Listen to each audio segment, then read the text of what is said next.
Hi, this is Randy Finney with Right Side of the Chart, and today is Friday, March 18th, 2022. And what we're going to do in this video is take a look at various breadth indicators. So a lot of the coverage I do, or most of it, is on price action, looking at the charts, trend lines, price levels, support, resistance. Sometimes we'll incorporate volume, of course, the indicators. And quite often lately, I've been talking about sentiment indicators, how the sentiment doesn't even come close to meshing with previous bottoms. So here's what I'm doing, guys. I'm making the case that I don't believe the correction is over. The bear market is over. I think my downside targets are going to be hit. Near term, it's a little fuzzy. You know me. I'll day trade. I'll call short term what I call micro calls, the little squiggles. In fact, I'm going to start the video off giving you a setup for a quick trade on the 5-minute charts, as well as the 60-minute charts here. But at this point in time, as I said, we need to see this breakout fail, this breakout above this bullish falling wedge. They're buying it lately. We're pretty overbought here, so I think a correction, tradable pullback's coming, and here's what you could do. Here's a clean up trend line on the 60-minute chart, right? There's the breakout, and this is the most significant technical event we've had in many months. There's that trend line I've been talking about a lot lately. There's the breakout, big green candle, and nothing but follow through so far. That's what you want to see. 100% what you want to see on a breakout is impulsive buying afterwards, and that's been the case so far. However, nothing goes up forever. You've got a nice clean trend line right there. So there's your short setup, and if that breaks, we'll come back at minimum to that 31.50 level right there. So that's a minimum target for you, and that is from where we're at right now. It's about a 1.8% pullback, which is very nice if you trade the NQs. I don't have to tell you that. Or, you trade leverage ETFs or anything as an active trader. All right, and there's always a potential for more. So what I'm going to do here in this video is lay the case. We're going to go over breadth indicators. I'm just going to show you my breadth indicators, my interpretation of them, what's the significant or salient points or developments on there, and then let you decide, if that means anything to you. All right, so this is the same chart of QQQ, but on a 5-minute chart. Same index, QQQ. And so you've got this little bearish rising wedge forming with negative divergence. And so that's comparable to that trend line I just gave you there. So if you want to kind of hone in, and I'm going to move some levels right now. I'm going to move this line down right here. And that is, got to move it up 1 penny to make it a round number, 338. There we go. That is 338 right there, and this line is going to come down. I need to pull it down. What is that? Must be an extension of another line. Yeah, that was. So I'm going to move that. Let me delete that old one there. Pardon me 1 sec. I'll pause the video and do that. There we go. And I'm going to add it just below there. I couldn't move it because I had a short trend line back there showing that support, and I had an extension line. I just had to find out where you can't grab an extension line, only the actual line. So I just put a horizontal line. So there it is. Round numbers, easy stuff, right? 342 even, 338. Those are your pullback targets, minimum. And then there's always that trader that says, you know what? Randy, hey, I think this breakout is going to fail. I'm still bearish. I'm looking to add back some shorts. I covered the other day. I game this long. And I think this pop may be faded soon, maybe starting next week. And so for that, here's how I would trade that. And I may do that. We'll see. As you hit these targets, look, a reaction's likely on each one. A reaction defined as either consolidation and or a bounce or a little of both. It depends. So again, that's the most likely scenario, and maybe that's going to be it for the pullback. That's about the measured target. You take the widest point of a wedge and add that to where a wedge breaks down. So that would take us to 338. So that's my preferred target. Again, I think it'll play out something like this and then like that. However, if you think there's potential for a lot more, that's probably almost certainly going to entail you going home into the weekend, taking that position home, whether it's futures or QQQ. They both shut down, shortly after the market closed today, trade for a little bit. And that's about a 2.75% down or drop to the 338 levels. It's not going to happen today, so you'll have to make the decision. Do you want to roll the dice into the weekend? By that I mean you have 2 days of additional overnight risk. But there's your setup, and if you want to play it safe, wait for the trend line break. break because there's no sell signals yet, but there's divergence. And you know, I tell you what, I took a shot right before I started the video. Took a starter position, give a little bit of room to, and then I'll make a decision whether I want to hold on to it, let it go. It's kind of a running play right now, so if I even have to pause the video to manage that or do something else, add to it, or pull the plug, I will. But anyways, that's neither here nor there. That's just active trading stuff. So there's the setup. Let's get to the breadth indicators now, because I've got a lot of them. So alrighty, we're gonna go through, and I'm gonna talk kind of fast because I want to. There's so many. I tried to cull the list down, but I really want to share these with you. This first chart here. This is up top. You have the NDXE, which is the equal weighted NASDAQ 100, and then you have the NASDAQ Composite down here. So there's the NASDAQ 100, that is, not the Composite, NASDAQ 100. And this is just a ratio of the NASDAQ equal weighted to the NASDAQ, or the NASDAQ 100 equal weighted index, I need to be specific, to the NASDAQ 100. And it just shows what I've noted here. You know, that's all I do, I'm a chart hound, and I just study charts and analyze and analyze and analyze till I see things that stand out that might be significant. And what I noted here is these are the big drops down here. So if you're looking again at the NASDAQ 100, the big drops are in red, big corrections, right? And so you see these red lines where the market peaked. And what I noticed, the ratio tends to drop off pretty sharply, meaning the equal weighted is underperforming the regular NASDAQ 100. And what that means, guys, the NASDAQ 100 I talk about all the time. It's a very, very, very top-heavy index, weighted much heavy weighting to the top 5 stocks. You know, the top dozen make up the majority of the returns. That's Apple, Amazon, Facebook, etc. So when you back out and give them all an equal weighting, that's the NASDAQ 100. That's more of it's a way to really measure market breadth. And what this tells you is towards these thrusts to the top, just before a big drop in the market, those few big FANG stocks are doing all the heavy lifting, making the NDX look better than it really is, the NASDAQ 100, because the equal weighted, all the basket of all 100 companies in there is actually underperforming. It doesn't necessarily have to be dropping. Underperformance just means one can go up less than another. And so that's what, and we had it here. I pointed it out. I pointed all these out. I did this before this big drop to try to, you know, I was very, you know, pretty persistent about this big drop coming, and we've got it. It's been a 22% drop on the NASDAQ. Maybe over, maybe not, and that's why I'm doing this video. Okay, next up. Oh no, not next up. I want to move down here, and I know sometimes it's hard to make this out in the video. I'm just going to walk you through, tell you what we're looking at. Down here, this little chart right here, from here to here, that is the NAA 50R. This is stockcharts.com I'm using. In the excuse me, the NAA 50R is the percentage of stocks in the NASDAQ Composite that are trading above their 50-day moving average. And then down below, you have the NAA 200R. Same thing, but it's the percentage of stocks trading above their 200-day moving average.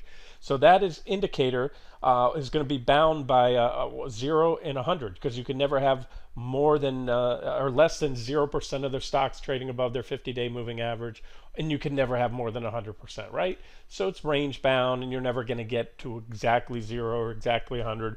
And so what you look for are the big peaks in there. But what I'm highlighting here for you, or what I've done on this chart, is these levels. These are the corrections when corrections come right here. See all the red boxes on the NASDAQ 100?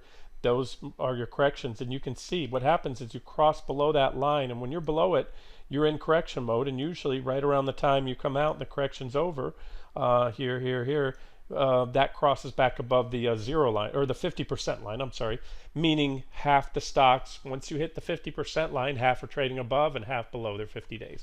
Well, we're solidly still in correction or bear market territory, whatever you want to call it, solidly below the 50% number, and even more so on the percentage of stocks trading below their 200-day moving average. In fact, you know, we're still heading down right now. There's not been any noticeable turn up. In the 50-day, yeah, because we've had a pretty strong move lately. 200 days really not budging too much. If you want to do that, where are we now? It looks a lot like this on that first leg down back in the 2007 to 2009 bear market. You had a nice counter trend rally, Everybody thought the bear market or the correction or bear market it was at that point was over. And then guess what? Big P3 comes. That's the primary third wave down and an Elliott wave, a 5-wave count. And that's usually the strongest. So just keep that in mind that these indicators as of now, and they could certainly turn and flip. And then look, if it happens a problem with it, by the time they cross above the 50, well, we're going to have recovered quite a bit already on the indexes. But as of now, there's zero evidence to that. I'm just giving you guys the facts, and you decide how you want to trade it. Or more so investing, because I keep talking to that long-term investor trader. I imagine, and I know this from running the site long enough, the majority of you listening to my voice are not in and out. So there's days this week I've had 20, 30 trades possibly, just clipping the futures here and there for sometimes 0.5% or a percentage point with the volatility in them. Index futures, bond futures, crude futures, you name it. And I know that's not for everybody, so I'm trying to speak to those, and I've said it and I'll say it again. We have certainly some bullish developments, and it's going to take a while before these longer term indicators that are bearish now flip, if they are going to flip, if this market's going to new high. So there's absolutely nothing wrong with being long right now and just having pay attention to the levels that I cover, especially price levels, and on the downside, support levels that should hold on a pullback. And what I mean by that, for example, just looping back, that's what I do. I'll go all over the place in these videos. But here's one example. There's that big bullish falling wedge on the 60-minute chart of QQQ. And so let's say this trend line does break. We get a sell signal. And let's say we come back. We could back test that wedge right there. I know that's not a blue line here. You can't see that. I'll use dark blue. Let me change it again. So you can come in and back test the wedge and then have a perfect back test, and that's a buying opportunity. There's good support there and everything. And so nothing wrong if you're long. You would just add to your longs right there. It'd give you another buying op in case you didn't have enough and now you're convinced the breakout looked good. But that's where you break that trend line. And then, of course, if you break these recent lows, then that's it. So if you took longs anywhere in here recently, even including and after the breakout, that we really have no business now getting back down and taking out those lows. The lows were tested on 3 distinct occasions. 1, 2, 3. And that's a triple bottom. It's rare to see a quadruple bottom. Anything's possible, but so those are my thoughts. And let's get back to the indicators and then try to determine if this thing is over or not. All right, so something just logged me out. I had to log back in right when I clicked the screen. Let me go back to my breadth indicators. Okay, this next one up is the NASDAQ Composite. So right here on this line, this black line down here, that's the NASDAQ Composite Index. And up top is the NAAD, and that is the NASDAQ advancing declining line. So it's showing you the number of shares advancing versus declining. This is one of, and for many years has been one of my favorite indicators. Again, all these notes, this I didn't update. I've updated some of these charts. This I put here before this big drop happened. The last update was right here. In my words, I told you, while I've seen divergences last longer, for example, these divergences lasted longer, I can't recall such steep and pronounced divergences between the NAAD, again, the advanced decline line, and the NASDAQ Composite, meaning we were just falling off a cliff while the NASDAQ 100 was still going up. What that means, that's not poor or bad market breadth. It's horrid market breadth, horrible breadth. It tells you that everyone was cramming into just a handful of big weighted tech stocks, Microsoft, Amazon, Alphabet, and the likes, and that the rest of the market was falling, the majority of the stocks in the NASDAQ 100. And so that was a clear indicator that a big drop was coming. And again, we're doing this video, we know it's coming. I'm not trying to do hindsight analysis. I already covered this. It's played out for a 22% drop, one of the biggest the biggest drop since the COVID hit. But the question is there more? And that's a big question. That's a big question for investors, people with 401k money, and it's a very big question for active traders and swing traders as well. So at this point in time, All I can tell you is these divergences were so stark and pronounced that, in my opinion, or my experience, they would indicate a much larger drop than the 22% drop we've seen. Again, they were, I look at divergences both on the, how steep when you have one line going up, another going down, that's stark divergence, or in this case, you had flat line divergence, which isn't as strong. It lasts about the same period of time. You had higher highs in the NASDAQ 100, but yet you didn't have higher highs in the NAAD. And so, again, these are the biggest drops, 36%. That was at bear or sideways market for 2 years with a couple 20% drops there, big drop there. And of course, this indicator clearly was telegraphing the market breadth deterioration leading up to the last bear market in '07 to '09. So anywho, it's, there's no indication here, and I've got a couple that will indicate, if the drop is over or not, and we'll get to those in just a second here. Okay, and some of these indicators I'm going over in this video, we'll look at the same one, different variations, and others are completely different. This is the NAHL cumulative, and that is the new highs to new lows ratio. And what I've noted over the years on that one, down here you have the NASDAQ Composite, and you notice it moves up, and you can set up these clear trend lines like you had right here. And then once that trend line breaks, that's a powerful sell signal, especially when you have a multi-year trend. This was the beginning of '04, that one started, and it broke and signaled a sell signal right when the market topped. The market topped back in October of 2007. That one nailed the top with that breakdown right there. And then you set up an even more powerful, better defined one. And again, I covered it many times. That broke when COVID hit, given the sell signal that got you out, or at least confirmed part of that 36% drop in the S&P 500. It was a little less than that in the NASDAQ 100. And as I said before, based on the scope of this line and the magnitude of it, this should have been and would have been, I've little doubt, the beginning of a much deeper, more prolonged bear market and economic recession. But the Fed came in with the nuclear option and changed the trajectory of the economy and the financial market. Not just the Fed, of course, Washington as well with fiscal stimulus. Fed does monetary stimulus. And so anywho, what happened is we regained the trend line, but the trend line to me is still valid. And now it's been broken again. It's also coincided with this. And again, because of the scope of that trend line, maybe the Fed has another rabbit in their hat.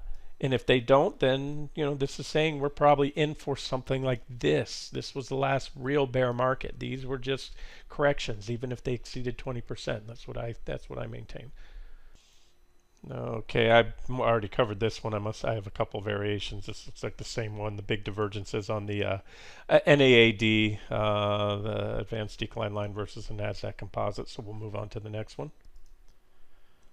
Okay, this one, I think you'll like this one. Again, and I'm always going to throw out that this time it may be different. But so this one kind of talks a little bit about, is the bottom in or not. So up top, up here, this is the NAA 200R, which is that same, the percentage of stocks in the NASDAQ Composite trading above or below their 200-day moving average. And I love this indicator. I mean, I love all my indicators. They're kind of like your kids, you love them all, or your pets. Anyway, here's the, I have two red lines, which are pretty much the extreme. It runs from about 80 to 82.5. So that's 82.5% of stocks trading above their 200-day. When you get to that point, what it means is just everybody's frothy. You've got the, fear of missing out, and you spike to that level. I'm just going to circle them. We've only seen it, and look, we're going back to 2001. We're going back 2 decades here, and you saw it here, and that was a big drop. That was, I haven't measured it here, but I tell you it was over 20%. You had it right here, big drop as well. And those also came right after. They were on the first thrust up after. These were the last 2 bear markets. '07 to '09, and this one from 2000 to late 2002. So those were the only, in my opinion, bear markets in decades in the NASDAQ or in the stock market. And both of those thrusts came right after the bottom of a bear market. This one came in here, kind of random, but again, it did precede the big drop. So it just shows you when you get almost the majority of stocks above their 200-day, it's considered a market overbought, over bullish, sentiment-wise, etc. Okay, but that's not really what I want to talk about. It's worth noting. The other thing here is, as I mentioned before, we're well below the 50% mark, which denotes bear trends. Bear markets, when you're below that level, you're in a bear market or a correction mode, right? And then when you cross over it, you can safely say, at least historically, the correction's over and probably going to stay over. The other thing is, look down at the bottom. This is really nice. Again, we're going back decades. If I could go any farther, I could. These charts are going to let me go 20 years and 11 months and 31 days, so 21 years. Okay, so this green line is right at the 10% mark. That means 10% of stocks trading above their 200-day moving average. That means 90% of them are not. That line has marked the bottom of every single, all the bear markets, or the two bear markets, or you want to call this 36. This was technically, is always ended right there. Boom, tag, end of the bear market to the button. Boom, we crossed below it. We stayed below it, and we had a bottom with a big rally right before that bear market ended in 07 or 08. There was a rally in late 08, and then boom, the bottom came in 09 right after that. That was marked by a move down. This one, you hit it to the button, and that was a big correction right there, probably close to 20%, maybe a little more in the NASDAQ 100. This one, you didn't exactly hit it, but you were a hair shy of it, a hair shy. And that was that big 2-year 2015 sideways market to two drops, about 20% in the NASDAQ there as well. That was a big Q4 drop in 2018, also about 20% in the NASDAQ 100. There was COVID right there. You tagged the line. Again, I remember, I know it was 36 in the S&P, and it was a little less in the NASDAQ 100. And what happened here? Well, not even close. We got down there, but not close. It was a spike down, and it was like a lot like this. So let's look at the last bear market. That's exactly where we went. We just hit that level that we hit at the end of the first leg down in the 2007 to 2009 bear market. That was followed by a counter trend rally, and it lasted for a while, and it was profitable to trade. Then another big drop. So if you want to do the where are we now, well, it looks closer to that. Maybe, maybe not. That's the problem with these things. They're not 100%. If I could go back, if we had 1,000 years of trading history in the stock market in its modern form, that would be great. Then we could, if you've taken statistics, or at a college level or any level, you need a larger sampling pool to come up with a more reliable. This could be random, but either way, it's all we have to work with, and it tells me that we didn't hit the level that we've normally hit once a correction was over, or a bear market. And just another variation of my NAA, NASDAQ advancing declining issues. Just a beautiful indicator. And you don't get many divergences. And just so you know, I'm picking out these divergences. What you want to see in a healthy market, like you did here, you want to see, this is the NAAD down below, the NASDAQ advancing versus declining line going up. When the stock market's going up, it's healthy. You should have more stocks going up than are falling. And it's pretty clear. This is market breadth. That's why people look at these internals. And it shows you to the naked eye, or the untrained eye, I should say, lay investor, they think the market's doing great. Because what they're not seeing is most stocks are falling, and that indicates a problem in the economy and in the stock market and the internals. But yet their S&P 500 funds going up, or their QQQ, and that's because it's just fewer and fewer overweighted stocks like Apple and Amazon doing the heavy lifting, and then ultimately they crater once, because the other stocks were indicating that the fundamentals were shifting, but people kept buying Apple and buying Microsoft because that's what they love, and the indexes buy it, and most people don't even buy individual stocks anymore. They just pump it in their 401k or into these index ETFs. But then they turn around and they buy, unproportionately those names. So again, say what you want about it. It's just a phenomenal indicator. And it, once again, predicted one of the biggest drops. This is it. So even in bull market, we can trade these corrections. But then one of these corrections is going to morph into something bigger. And we'll see. Let's go to a few more and we'll wrap this up. I'm covering most of the indicators I'm covering are on the NASDAQ 100. I know the NASDAQ is not the entire stock market, but it is the highest driver of the market because the tech sector, just has a higher weighting of tech, which are our highest growth companies, than the S&P 500. But here's one. This is the NYSE. So down on the bottom, this chart right here, this is the New York Stock Exchange, New York Composite, NYSE. Composite, and then NYUD, which is the advancing versus declining volume. So now we're looking at an indicator that's looking at volume. And back here, you had the NYSE was flattening out, NYUD was going up. You had some divergence. You had divergence there, correction, and you had divergence there. But let's go back to the NASDAQ indicators. Those are the ones I'm really honed in on right now. Here's another one. The NASI, that's the NASDAQ McClellan Summation Index versus the NASDAQ 100 down here. And same thing. Oops, I overshot that line. Divergence there leading up to that last bear market, about a 55% drop. Divergence 18. Here's all the drops after the divergence. 18, 20, 20. I'm rounding off. 26, 32. And then this one, which has already been about 22%. Again, all telegraphed. This is something I already covered. And here's where we're at. So we're trying to glean clues. Those last couple bear markets or corrections ended with a drop down to or below. All of them were actually right here, to or below this line. This one just hit and crossed under. But sometimes you have the initial tag, a thrust, and then more downside. We'll see. There's not a lot of predictive value in this one. I just wanted to say it was another one that was indicating. And by the way, again, a much bigger, steeper divergence than these previous divergences, even the one that led to that 36 or 32% drop and that 20 something percent drop. And guys, as I do this, don't forget the macro picture too.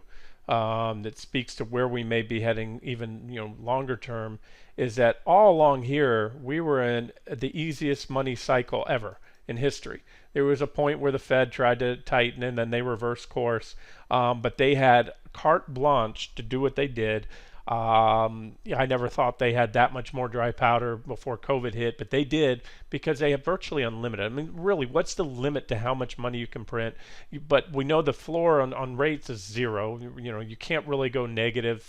Powell said he wouldn't do it, and even then, it's like pushing on a string. How negative can you go? So we went to the floor and zero. How much bonds they want to buy and other things. But now, again, right here and all along, even since the last bear market, they had carte blanche to do whatever they wanted to, blank checkbook, because there was no inflation. Now inflation is screaming. It's not only at rates it was 40-something years ago, but it's accelerating at a much, much faster rate than at that time, which is alarming. And again, the Fed's being dismissive of that. They're acknowledging that we have the inflation now, but all they've done is gently tap the brakes so far with a quarter-point rate hike and just pledges that they'll do more. But anyways, that's so. What I want to say is that that you have to factor this in as well. That all these other comparable divergences led to tradable corrections about the same. This one, of course, a bear market, and this one has the potential to be a lot more.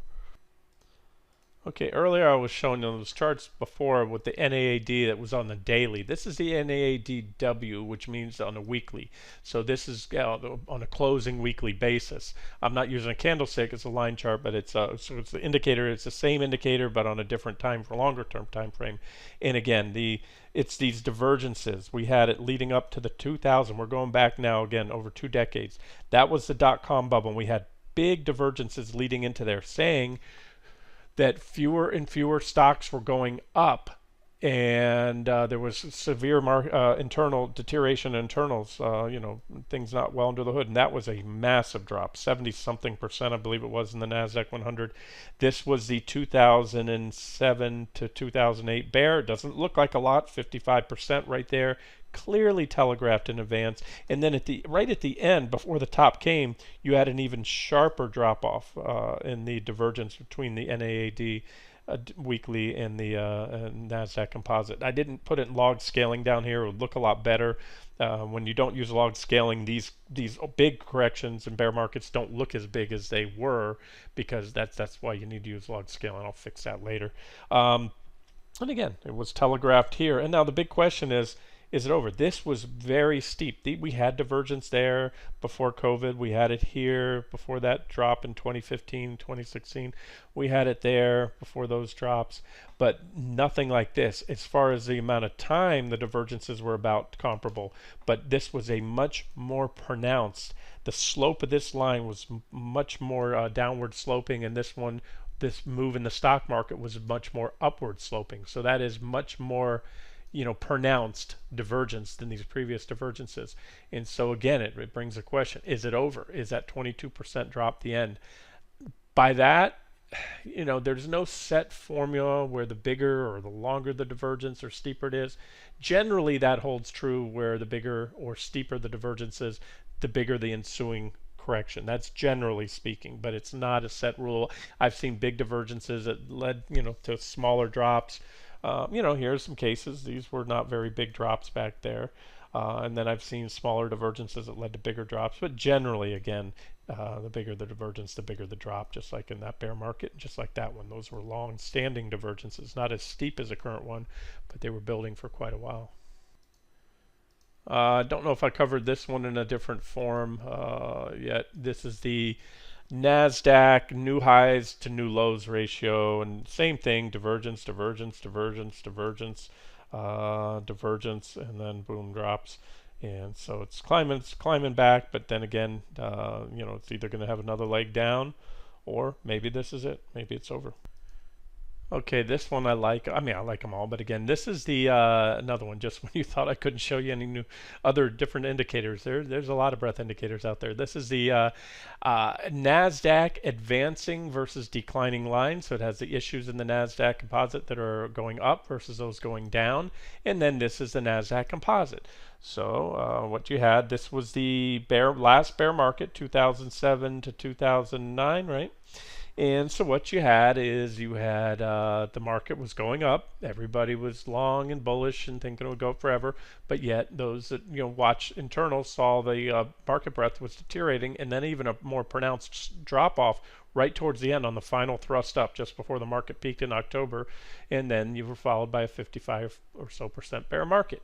Along the way, you've only had, again, since then, we're going back all the way to 2007 here, or before that, you've only had a few other times where you had negative divergence between the stock market, and particularly the NASDAQ Composite, and then the indicator, and they were all followed by, you can see them in the red boxes down here, they were all followed by sizable corrections and or, if you want to call them, bear markets, including but not limited to COVID, when COVID hit. So again, I talked about it many times. A lot of people that don't really study charts, or at least don't see the things I do, thought COVID was a completely random event. No, it was priced in. A correction, a sizable one, was being priced in, just like this one now. You just had to know where to look, and has this lifting up and looking under the hood.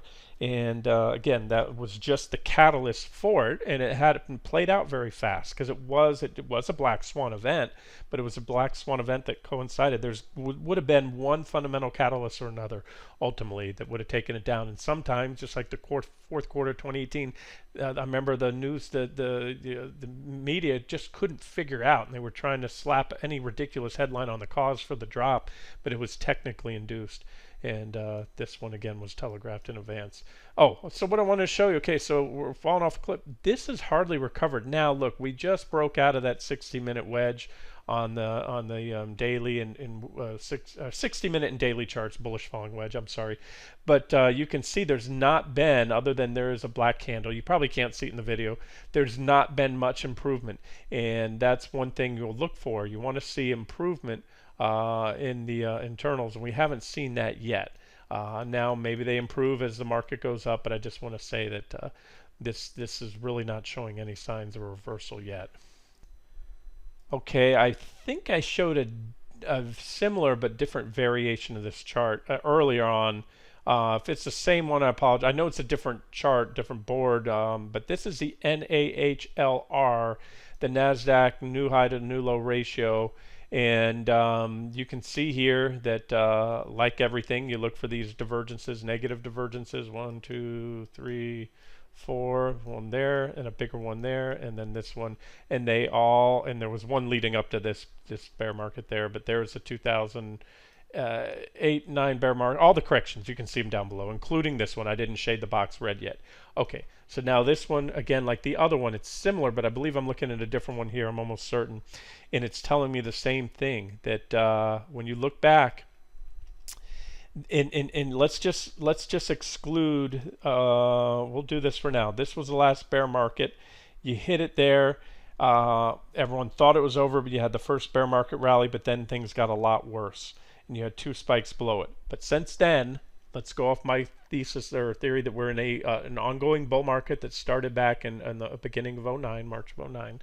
And since then, what we can say with certainty is every time we've had and again, I didn't do log scaling. If this was log scaling, you would see these are much bigger, deeper corrections that we had there. As you go up the price, the corrections look bigger, but this one was no bigger than, it was actually much smaller than that one there, or so far it was smaller, and about the same size as that one there. So just don't go off the look of that. Just know that those were big corrections. And again, every single one, without any exception, since the bull market started in '09, ended when we fell, when this indicator, the high to low ratio in the NASDAQ, new highs, new low, hit that line right there. I don't even have the numerical value. It's a different chart than I shared before. We didn't hit it. Now look, we came close. So maybe that's it. Maybe it's close enough, but all I can tell you is we didn't hit it. And this also, this one's on log scaling. This should be off. I'll change that. I'll fix this chart a little bit. So there's another one that says, hey, look, you know, if history repeats, at least for the last decade or so here, we're not gonna, this correction's not gonna be over until we plunge down there and that ratio comes in and comes down to that line. And I'm going to wrap it up here. I could go on and on with these indicators. This one, I've covered this in a couple different variations, but not just a pure NASDAQ Composite against the percentage of the 200-day. Stocks trading above or below their 200-day. Remember, you cannot go above 100 or down below 0, and 50 is right in the middle. That means half the stocks are trading above and half below. And as I did show you before, we're still solidly in bear market territory. In fact, and the other thing is, the divergence, look how pronounced. This was that last thrust into the November highs in the NASDAQ Composite. And we have not seen divergence of this magnitude here. Such a steep drop-off in the percent of stocks trading above their 200-day moving average. In fact, if you can hit it there, by the time the market peaked, you had only, that line's not perfect, but if I made it straight, you had about only 30% at the highs, at the all-time highs. Only about 30% of the stocks were trading above their 200-day moving average. That means the market entered a correction long before it peaked, meaning as a whole, if you equal weighted everything there. But again, you have the big weighting of those market-leading FANG stocks. And again, that's a pretty ominous sign. Is all I'm saying is it would indicate that there's more downside to come because of the nature or the extent of those divergences there. You can see all the other ones measured. You know, we had some pretty long-standing divergences headed up to when COVID hit that finally, you know, set in. But and then I have one more. Let me see if it should be next. The 50-day percentage of stocks trading above their 50-day moving average. Same thing here. Let me make this chart a little bit bigger for you. That's it. I haven't even updated this. This would have been the last time I covered in a video right there, warning of what was coming with the divergence, the most recent, and we went on, made another high, peaked in again in November, and that divergence at that point was just like nothing I've seen in a while. This is the percentage of stocks trading above their 50-day moving average, and that also had plunged much more than it did before COVID hit right there, before any of these other drops that we've had in recent years. I could probably, and should go back farther here on this chart, but gives you an idea of what had happened, and then based on what happened, you know, again, my takeaway is a few of these indicators have not hit levels down on the downside, which marked bottoms before, and those that are, you know, that were warning of this, like this one, haven't played out to what I would expect them to play out to, based on, again, either the scope or the, you know, how long the divergence was or how steep it was. And so that's it. And now, for now, this is long-term stuff. These are not timing indicators. Not a single one of these. Well, for the most part, I showed a few that you hit certain levels, spikes to extremes, high or low, and that can help coincide or help you time a bottom. But what I'm talking about here, divergences, and I've said that often, and same with negative or positive divergences against price on the indicators and charts, they're not timing indicators. They're conditions that tell you a trend change is likely, and they'll also help glean some clues to the magnitude of that trend change. And then you need to use the charts that I cover all the time, price charts, and look for those sell signals, such as you know, breaks of key support levels, breakouts above resistance, things like that. And that's what I'll follow up on the next video. All right, this is a long one, but again, I haven't covered breadth indicators in a while. Just thought I would, and it kind of meshes with what I'm seeing on other things, that we may be in for some more upside here. We could rally for several weeks. Possibly even more. Bear market rallies can sometimes go over a month or two, even a few months. It depends on the magnitude of the market, but the bear market. But as of now, I'm still thinking we're going to see more downside this year. Near term, hard to say. I've given you some short-term levels at the start of the video. Watch those. And if you're not sure what to do, go light. That's what I'm doing right now. I'm staying light going into the weekend unless I see a reason to, you know, either add back some shorts. I don't think I'll take longs based on what I started out in the beginning of the video. So we'll see. We'll pick it up then. This has been Randy Finney with Right Side of the Chart. Have a great weekend.